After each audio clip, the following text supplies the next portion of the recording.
समय और दूरता उपर प्रश्न कौन रही प्रश्न पढ़ा समाधान करवा।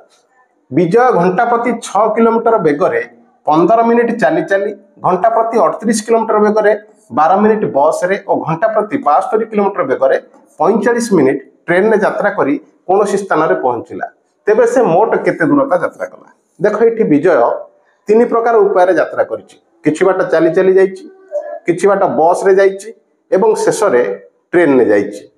तेबे बस रे केते बाट जाइछि ट्रेन ने केते बाट जाइछि चली चली केते बाट जाइछि तीनटा जाक दूरता को जति आमे मिसै दबा पाई जिबा मोट दूरता। तेबे आमे दूरता बाहर करिया पे हम पाखरे सूत्र कोन अछि दूरता बाहर करिया पे हम पाखरे सूत्र अछि स्पीड इनटू टाइम होना नहीं। तेबे प्रथमे से घंटा प्रति 6 किलोमीटर बेगर जाइछि 15 मिनिट जाइछि तेबे प्रथमे चली चली केते बाट गला आमे लिखि दबा 6 किलोमीटर बेग ता सहित 15 मिनिट को आमे लिखि परिया 15 विभक्त 60 घंटा। वर्तमान याकू आमे जदि कैंसिल कर दबा 6 रे काटी देले ये होला 10 15 विभक्त 10 बा 1.5 किलोमीटर बोली हम कहबा बुझियला। चली चली 1.5 किलोमीटर जाइछि। द्वितीय रे घंटा प्रति 38 किलोमीटर बेगर 12 मिनिट बस रे जाइछि तेबे केते दूरता जाइछि 38 किलोमीटर बेग गुणनता सहित आम कौन करबा समय 12 मिनिट को आम लिखि परिया 12/60 घंटा हाँ ना नहीं। वर्तमान आपको आमे 5 रे काटी देले 12×5 = 60 5 रे आकु काटिले केते हबो 5×7 = 35 आउ रहिला 3 हरण हो परिबो नाही तेणु 10.530 तेबे पाइले केते एठी गला हमर 7.6 किलोमीटर।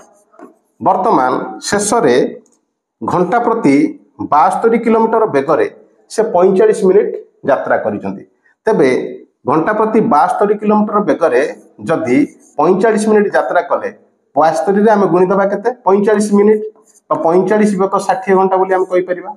वर्तमान ताकू आमे जदि कैंसिल करिबा 15 3 45 15 4 60 4 रे आकु काटिले पाइबा केते 18 18 रे 3 गुणिले आमे पाई गले मोट ऊपर 54 किलोमीटर बुझियला ना नहीं। वर्तमान 54 किलोमीटर 7.6 किलोमीटर एवं 1.5 किलोमीटर को मिसै देले पाइबा केते एठी लिखिबा 1.5 किलोमीटर 7.6 किलोमीटर एवं 54 किलोमीटर मिसै देले पाइबा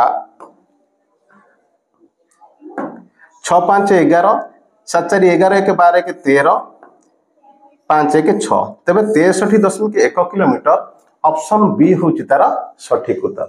जदि समाधान टी बुझिएला एवं भलो लागिला लाइक करिबा शेयर करिबा कमेंट करिबा।